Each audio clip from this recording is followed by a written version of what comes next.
Сәлем достар, сіздермен бірге Салтанат. Алдағы күндерімізде Наурыз мерекесі келе жатыр. Әрбір үйдің дастарханының көркі болатын чак-чак, бауырсақ әр үйде пісіріледі.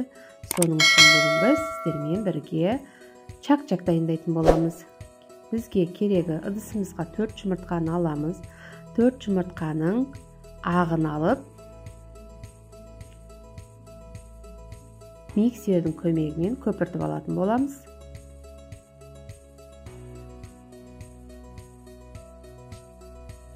Ал енді 4 жұмыртқаның ағының үстіне кішкене ғана тұзымызды салып, миксермен әппақ болғанша көпіртіп аламыз. Ал міне массамыз үлкейді. Енді жаңағы 4 жұмыртқаның сарысын салып, тағы да миксермен араластырамыз.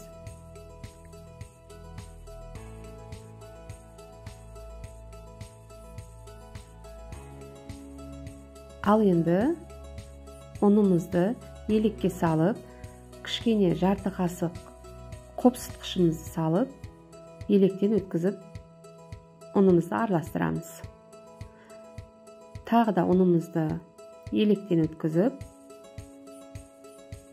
ұнымызды араластырып, соңында қолымызбен илейтін боламыз.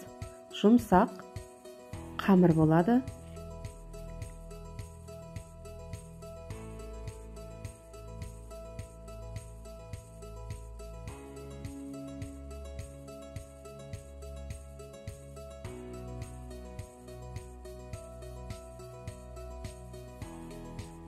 Ал міне қамырымыз дайын.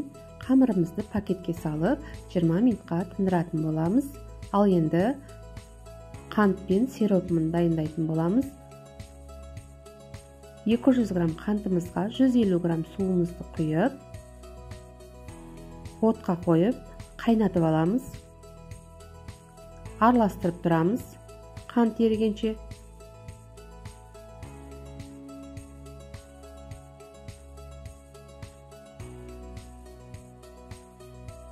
Ал міне қайнап шықты. Отымызды баяулатып, ақырын қайнатып аламыз 10 минуттай.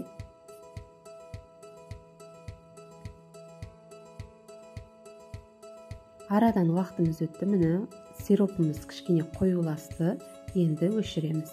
Ал енді қамырымызды алып, жұқалау етіп қамырымызды жаятын боламыз.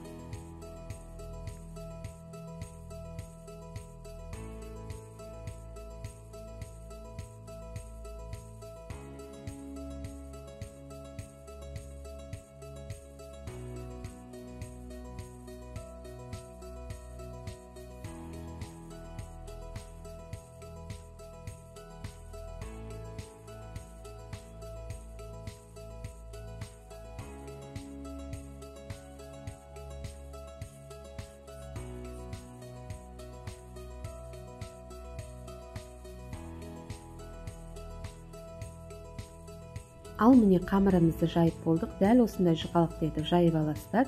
Енді сұйық майымызды барлық жеріне жағып шығатын боламыз.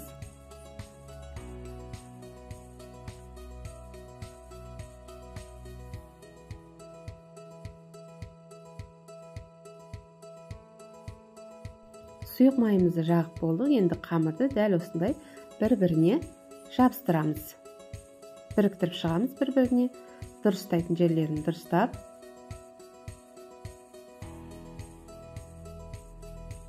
Ал енді міне 4 саусақтың көлемінде қылып, барлығын кесіп алатын боламыз.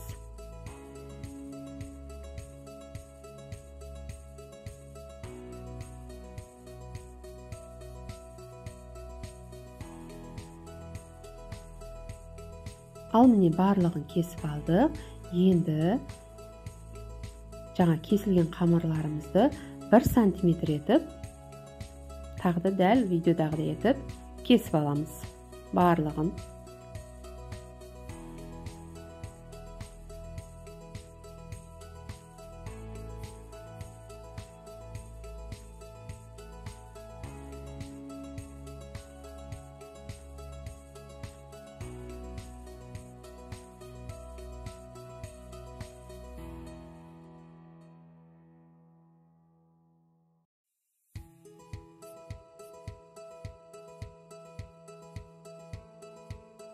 Ал міне барлығын кесіп алдық. Енді отымызға сұйық майымызды құйып, қазанға қамырларымызды пісіріп алатын боламыз. Дәл видеодағыдай етіп айлантырып пісіріп аламыз барлығын. Өзі тез ақ піседі.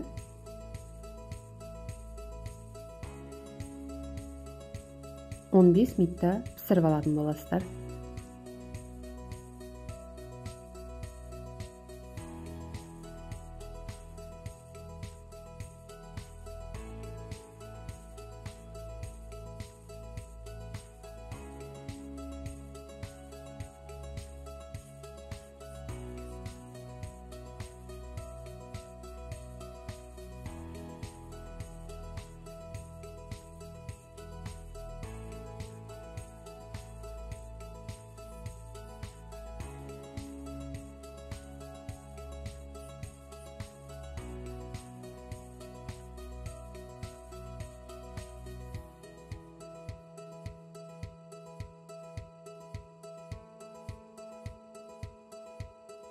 Çakçақтарды пісіріп алдық. Ал енді мен екіге бөліп алдым. Біреуіне дәл осындай әдемі айланшықтап қалған чакчактарды теріп алдым. Енді жаңағы істеген сиропымызды араластырып алатын боламыз. Чакчактың үстіне қойып, сироп араласқанша барлығын араластырып аламыз.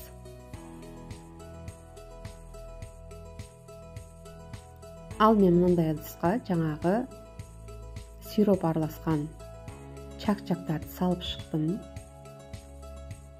Кішкене қолдарыңызбен дұрыстап, қолдарыңызды таза суға батырып істесеңіздер, қолдарыңызға жарыспайды.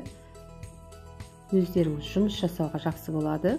Мені дәл өстіп салып шықтым сыйғанша.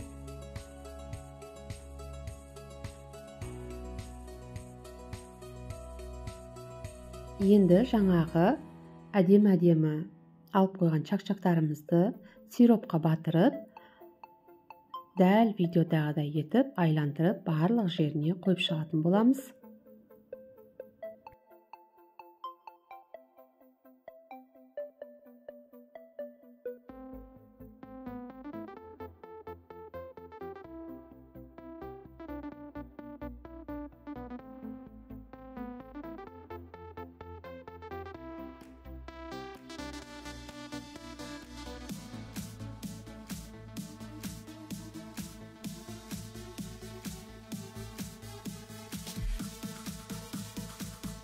Барлығын қойып шықтым. Енді жаңағы сиропымызды үстіне кішкене құйып шығатын боламыз. Чакчактарды енді мен жаңғақ мейізбен әрлейтін боламын. Қалауларыңызша, болмаса мейізбен жаңғақты қоймасаңызда да болады.